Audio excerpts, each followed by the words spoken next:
بسم اللہ الرحمن الرحیم والذین یقولون ربنا هب لنا من ازواجنا وذریاتنا قرۃ اعین واجعلنا للمتقین اماما. نعرہ الصلوات. اللہم صل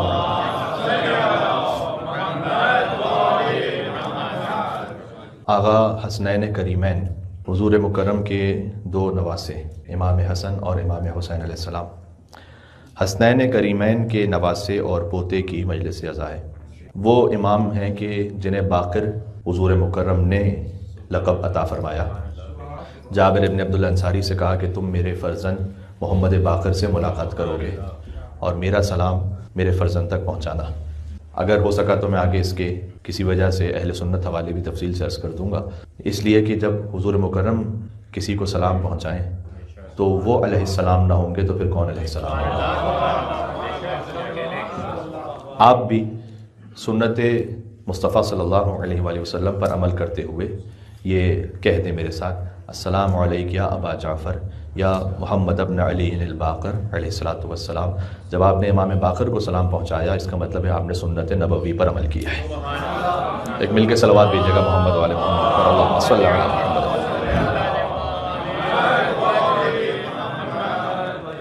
آئے اولو الامر کے ذیل میں حضور مکرم نے یہ سلام پہنچانے کی بات کہی تھی کہ جب اطیعوا اللہ و اطیعوا الرسول اولو الامر منکم کی آیت نازل ہوئی تو اس وقت جابر بن عبداللہ انصاری نے پوچھا تھا کہ اللہ جانتے ہیں سب کہ اللہ کی اطاعت کی جائے، رسول اللہ کی اطاعت کی جائے، آپ ہیں، اولو الامر کون ہیں؟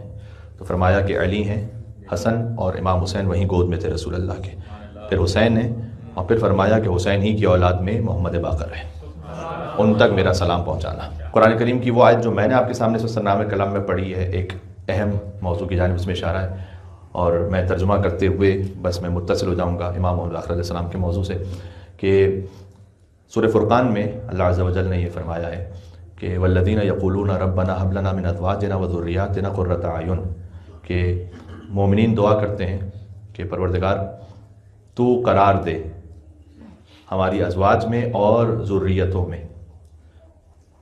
کیا قرار دے؟ قرۃ اعین، ہماری آنکھوں کی ٹھنڈک قرار دے. یہ دعا مانگنے کے لیے کہا گیا قرآن میں. وجعلنا للمتقین اماما، اور ہمیں متقین کا امام بنا دیں. اس خاطر ہے کہ یہ جو آخری فقرہ ہے نا وجعلنا للمتقین اماما، ہمیں متقین کا امام بنا دیں، تو سعید ابن جبیر ایک بڑے مفسر ہیں، اہل سنت مفسرین میں بھی جب انہیں کوٹ کرتے ہیں تو ایک بڑا احترام ہے. سعید ابن جبیر امام زین العابدین کے زمانے کے، وہ یہ کہتے ہیں کہ هذه الآیہ خاصۃ لامیر المومنین علی بن ابی طالب علیہ السلام، یہ آیت مخصوص ہے علی بن ابی طالب علیہ السلام کے لیے. اور تشریح کرتے ہوئے انہوں نے روایت کو بھی بیان کیا کہ روایت اس طرح سے ہے کہ والذین یقولون ربنا هب لنا من ازواجنا، تو یہ علی بن ابی طالب علیہ السلام ہیں کہ جو اللہ سبحانہ وتعالیٰ سے دعا کر رہے ہیں کہ پروردگار میری زوجہ میں یعنی فاطمہ الزہرا سلام اللہ علیہا وذریاتنا یعنی حسن اور حسین قرۃ اعین، میری آنکھوں کی ٹھنڈک قرار دینا، وجعلنا للمتقین اماما، اور مجھے متقین کا امام قرار دے. اس خاطر ہیں کہ علی امام المتقین ہے. تو یہ آیت اپنے تمام تر کمال کے ساتھ مولا علی علیہ السلام کے لیے ہے، اور پھر تنزل میں ہمیں بھی یہ کہا گیا کہ تم دعا مانگو کہ تمہاری آنکھوں کی ٹھنڈک تمہارے خانوادے میں رہے، ازواج اور ذریات میں پروردگار تمہاری آنکھوں کی ٹھنڈک قرار دینا. ایک اور روایت ہے حضور مکرم ہی سے کہ حضور نے فرمایا کہ یہاں چونکہ آیت اصل میں تو حضور پہ نازل ہوئی ہے نا، تو ازواج سے مراد بی بی خدیجہ الکبریٰ سلام اللہ علیہا ہے، اور ذریت میری فاطمہ الزہرا ہیں، آنکھوں کی ٹھنڈک حسن اور حسین ہے، وجعلنا للمتقین اماما علی بن ابی طالب علیہ السلام ہے. یہ روایت ہے. اللہم صل علی.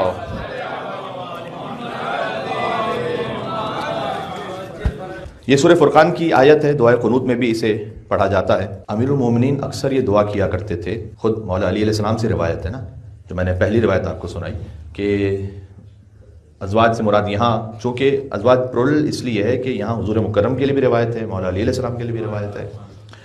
تو فاطمہ الزہرا سلام اللہ علیہا ہیں، ذریت میں امام حسن امام حسین علیہ السلام ہے. پھر روایت ہے کہ کان اکثر دعائہ، امیر المومنین اکثر ایک دعا کرتے تھے، بچوں کے لیے دعا کرتے تھے. بہت سارے پیرنٹس ہیں کہ جو کہتے ہیں کہ ہمارے صاحب کوئی دعا بتائیں بچوں کے لیے، تو اکثر دعائی اکثر یوزول امیر المومنین ایک دعا کرتے تھے. وہ دعا یہ تھی کہ ربنا حب لنا من ازواجنا، یہی والی دعا کہ پروردگار آنکھوں کی ٹھنڈک قرار دے زوجہ اور ذریت میں. اور پھر بہت اہم ہے کہ یہ فرماتے تھے کہ واللہ ما سألت ربی، خدا کی قسم میں نے اپنے رب سے نہیں مانگے نظیر الوجہ، بہت خوبصورت چہروں والے بچے میں نے نہیں مانگے. البتہ یہ کہ اللہ سبحانہ و تعالیٰ نے علی کو حسن اور حسین بھی عطا کیا اور قمر بنی ہاشم بھی علی بن ابی طالب کو عطا کیا. لیکن دعا کیا کی ہے بچوں کے لیے؟ اچھا، نظیر الوجہ کا لفظ روایت میں نظیر کہتے ہیں غواد سے ہے. یہ ایک ذرا ڈرانے والا نظیر، ایک ہے غواد سے، نظیر الوجہ یعنی یوتھفلنس، جس بچے کے چہرے پر جوانی بہت اچھی لگے. میں نے ایسے بچے نہیں مانگے. ہاں، وہ حسن القامہ اور بہت لمبی ہائٹ کے بچے بھی نہیں مانگے جو آج کا معیار ہے. تو پھر کیا مانگا؟ ولیکن سألت ربی، لیکن میں نے اپنے رب سے مانگا ولدن مطیعین للہ، وہ بچے عطا کر کے جو اللہ کے اطاعت گزار ہوں. یہ معیار ہے. آپ اور ہم جو سوچ رہے ہوتے ہیں نا، وہ مائنڈ سیٹ بچے میں منتقل ہوتا ہے خود بخود. آپ کچھ نہ کہیں تو آپ کے ایکشن سے، آپ کی باڈی لینگویج سے آپ کی سوچ خود بخود منتقل ہو رہی ہوتی ہے. تو سوچ کیا ہو؟ سوچ یہ ہو کہ میرا بچہ جم میں جا کے بہت اچھا باڈی بلڈر بن جائے، وہ بھی بن جائے تو اس میں کوئی حرج نہیں ہے. لیکن یہ دینی فضیلت نہیں ہے، کوئی بنے تو بہت اچھی بات ہے، لیکن مطیعن للہ، اللہ کے اطاعت گزار ہوں. میں نے یہ بچے مانگے. خائفین وجلین منہ، کہ وہ اللہ کے ساتھ، جو اللہ کی اطاعت کرنے کے ساتھ ساتھ ان کے دل میں خوف خدا ہو، جہاں جائیں تو اللہ سبحانہ و تعالیٰ کے وجود کا ایک احساس رکھیں. حتی اذا نظرت الیہ، یہاں تک کہ جب میں اپنے بچوں کو دیکھوں وہو مطیع للہ، جب کہ وہ اللہ کے اطاعت گزار ہوں، قرت عینی، اس سے میری آنکھوں کو ٹھنڈک نصیب ہو جائے گی. یہ ہے آنکھوں کی ٹھنڈک، یہ ہے. سبحان اللہ. اللہم صلی علی.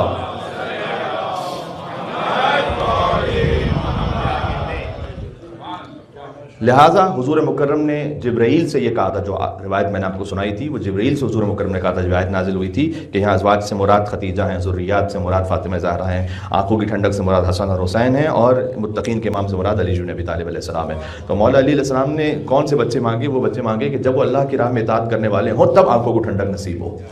اس خاطر ہے کہ امیر المومنین نے کہا آنکھوں کی ٹھنڈک اس وقت ہوگی کہ جب تم دیکھو گے تمہارے بچے اللہ کی اطاعت میں.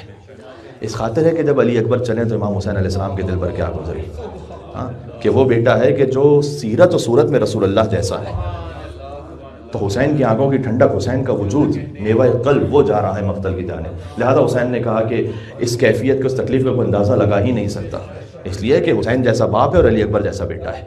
تو یہ مولا علیہ السلام نے فرمایا کہ آنکھوں کو ٹھنڈک اس وقت نصیب ہوگی کہ جب بیٹے اللہ کی راہ میں ہوں گے. ابھی جو آنکھوں کی ٹھنڈک کی بات ہے، تو ایک دنیا میں آنکھوں کی ٹھنڈک ہے، ازواج و ذریات کو آنکھوں کی ٹھنڈک قرار دے اور متقین کا امام بنا دے. حدیث میں آیا کہ اہل بیت علیہ السلام کے لیے آیت ہے، ہماری آنکھوں کو ٹھنڈک کیسے نصیب ہو؟ آنکھوں ٹھنڈک کا مطلب یہ ہوتا ہے کہ کمال سکون اور اطمینان. یہ اشارہ ہے اس بات کی طرف. قیامت میں آنکھوں کی ٹھنڈک نصیب ہوگی. من سرہ ان یلقى اللہ عز وجل وهو قریر العین فلیتوالى محمد بن علی الباقر. رسول اللہ نے فرمایا کہ جو اللہ سے ایسے ملاقات کرے میدان محشر میں کہ اس کی آنکھیں ٹھنڈی ہو جائے، اسے چاہیے کہ محمد باقر کی محبت کو لے کر اللہ کے پاس جائے. یہ حدیث ہے. کیا بات ہے، تھوڑا سا قریب آ جائیے گا ساتھ.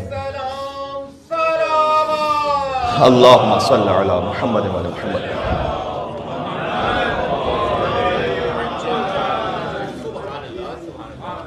تو آپ کا اس مجلس میں بیٹھنا انشاءاللہ آپ کو قیامت میں آنکھوں کی ٹھنڈک نصیب کرے گا، اس لیے کہ مولا محمد باقر کی محبت میں آپ اس فرش عطا پر موجود ہیں. 3 معصومین کاملاً شبیہ ہیں رسول اللہ کے. ایک شباہت ہے حضور مکرم کی بی بی فاطمہ زہرا سلام اللہ علیہ سے. اللہم صلی علی محمد و علی محمد. روایت میں ہے کہ مشیت رسول اللہ، جب وہ چلتی تھی تو ایسا لگتا تھا جیسے رسول اللہ چل کر آ رہے ہیں، لیکن بہرحال ہیں تو مستور، تو ان کا چلنا تو ہے رسول اللہ جیسا، لیکن مکمل جسامت میں کوئی رسول اللہ جیسا ہو. وہ 3 امام ہیں. اولنا محمد، اوسطنا محمد، آخرنا محمد، کلنا محمد، سبھی ہیں. یہ حدیث اشارہ کر رہی ہے حقیقت محمدیہ کی طرف، کہ جو حضور مکرم کی حقیقت ہے وہی امام محمد باقر علیہ السلام کی حقیقت ہے. جبکہ خود امام محمد باقر علیہ السلام اس حدیث کا اس میں بامسمہ ہے، کیونکہ وسط میں امام محمد باقر علیہ السلام ہے معصومین کے. 7ویں معصوم ہے نا، تو 14 معصومین میں 7ویں معصوم ہے امام محمد باقر علیہ السلام، تو اوسطنا محمد کا اسم بامسمہ امام محمد باقر علیہ السلام ہے۔ لیکن جن کا پورا وجود شبیہ رسول ہو، امام حسن علیہ السلام، امام حسن علیہ السلام کاملا رسول اللہ کی شبیہ تھے۔ امام محمد باقر علیہ السلام اسمہ اسمی و شمائلہ شمائلی، جن کا نام میرے نام پر ہے اور جن کا پورا حلیہ میرے حلیے پر ہے، یہ رسول اللہ کی سند ہے۔ اور آپ کے زمانے کے امام زمانہ مہدی عجل اللہ تعالیٰ فرجہ شریف، بالکل رسول اللہ جیسے۔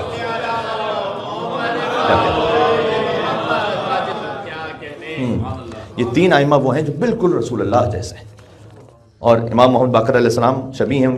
اور آپ کو عرض کر دیا گیا کہ حسنی بھی ہیں، حسینی بھی ہیں۔ اب یہ بات چونکہ بارہا بیان ہو چکی ہے، لہذا امام کے القاب میں 3 فقرے بہت خوبصورت کہے جاتے ہیں: ہاشمی من ہاشمیین، علوی من علویین، فاطمی من فاطمیین۔ امام ہاشمی ہیں 2 ہاشمیوں سے، امام علوی ہیں 2 علویوں سے، امام فاطمی ہیں 2 فاطمیوں سے۔ کوئی امام ایسا نہیں، یہ مخصوص ہے فضیلت امام محمد باقر علیہ السلام کی۔ ہر امام کے والد فاطمی ہیں لیکن والدہ نہیں ہیں۔ والدہ جن امام کی فاطمی ہیں وہ امام محمد باقر علیہ السلام کی والدہ ہے۔ یہ بات سمجھ میں آ رہی ہے میں کیا کہہ رہا ہوں؟ فاطمہ بنت حسن ابن فاطمہ زہرا سلام اللہ علیہ، بی بی فاطمہ زہرا کی پوتی ہیں فاطمہ بنت حسن، جن کا ازدواج ہوا ہے امام زین العابدین علیہ السلام سے، والدہ ہیں امام محمد باقر علیہ السلام کی۔ لہٰذا یہ بات ایک اعتراض کا جواب بھی ہے کہ جو شیعوں پر ہوتا ہے کہ آپ حسین کی نسل میں سے امام کیوں کہتے ہیں اور حسن علیہ السلام کی نسل سے کیوں نہیں؟ تو امامت تو وہ ہے کہ جسے اللہ سبحانہ و تعالیٰ عہدہ عطا کرے، لیکن ایسا نہیں ہے کہ امام حسن کی نسل میں امام نہیں ہے۔ امام محمد باقر علیہ السلام پر آ کر نسل حسنی اور نسل حسینی مل جاتی ہے۔ اب جو آگے کے امام ہیں وہ حسنی بھی ہیں حسینی بھی ہیں، بات ذہن میں رکھیے گا۔ ہاں، چونکہ امام حسن کی بیٹی امام حسین کے بیٹے، جب ان کا ازدواج ہوا ہے تو نتیجہ ہے امام محمد باقر علیہ السلام۔ کیا کہیں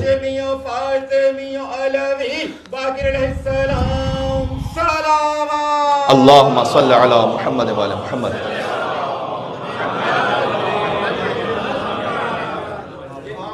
لم یدرک فی آل الحسن مثلہا، امام حسن کی بیٹی ہیں لیکن کون سی بیٹی؟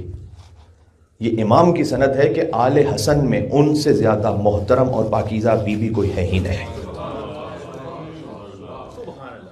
اب مجھے جملہ کہنے دیں، آل حسن میں جو سب سے بڑی معظمہ ہے اور آل حسین کے جو سب سے بڑے معظم ہیں، جب ان کا ازدواج ہو تو ثمرہ ہے امام محمد باقر علیہ السلام۔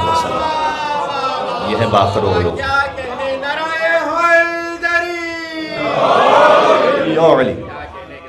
آل حسن میں کوئی فاطمہ بنت حسن جیسا نہیں، آل حسین میں کوئی زین العابدین اور سید الساجدین جیسا نہیں۔ جب ان کا ازدواج ہے تو امام محمد باقر علیہ السلام باقر و علوم النبیین ہے۔ ایک بات اور ہے خصوصیت امام محمد باقر علیہ السلام کی والدہ کی، آل حسن کی صدیقہ ہیں بی بی فاطمہ بنت حسن، یہ لقب امام نے دیا ہے۔ کانت صدیقتن، وہ صدیقہ تھیں، ایسی صدیقہ کہ لم تدرک فی آل حسن مثلہا، ان جیسا کوئی آل حسن میں ہے نہیں۔ اور جب وہ ایک مقام پر تشریف فرما تھی اور دیوار گرنے لگی، انہوں نے اپنے دست ولایت سے اشارہ فرمایا امام باقر کی والدہ نے، لا وحق المصطفیٰ ما اذن اللہ لہ بالسقوط، تجھے مصطفیٰ کے حق کا واسطہ ہے، ابھی اللہ نے گرنے کی اجازت نہیں دی ہے تجھے۔ انما امرہ اذا اراد شیئا ان یقول لہ کن فیکون، اس کے مظہر اللہ تعالیٰ نے کچھ بنائے نا، کہ اللہ نے ابھی تمہیں گرنے کی اجازت نہیں دی ہے۔ اور امام کی والدہ اپنے مقام سے اٹھی، ایک مقام پر گئیں جب، پھر اس کے بعد وہ دیوار گری۔ یہ اہل بیت اطہار علیہ السلام کی مستورات کی عظمت ہے کہ کبھی فاطمہ بنت حسن اشارہ کریں تو گرتی ہوئی دیوار رک جائے، اور کبھی علی کی ماں فاطمہ بنت اسد اشارہ کریں تو دیوار کعبہ شق ہو کر علی کے ہاتھوں یو علی۔ یہاں بھی ولایت وہاں بھی ولایت۔ اللہم صلی علی محمد وعلی محمد۔ اس لقب پہ غور فرمائیے گا، باقر علوم النبیین، انبیاء کے علوم کو کھول دینے والا، وضاحت کر دینے والا، ایک نبی نہیں، علوم النبیین۔ آدم علیہ السلام کو جو علم اللہ تعالیٰ نے دیا تھا نا، اس علم کی وجہ سے فقط آدم علیہ السلام کا جو علم ہے وہ تمام ملائکہ سے افضل قرار پر ہے۔ وعلم آدم الاسماء کلھا، اللہ تعالیٰ نے کہا کہ میں انی جاعل فی الارض خلیفہ،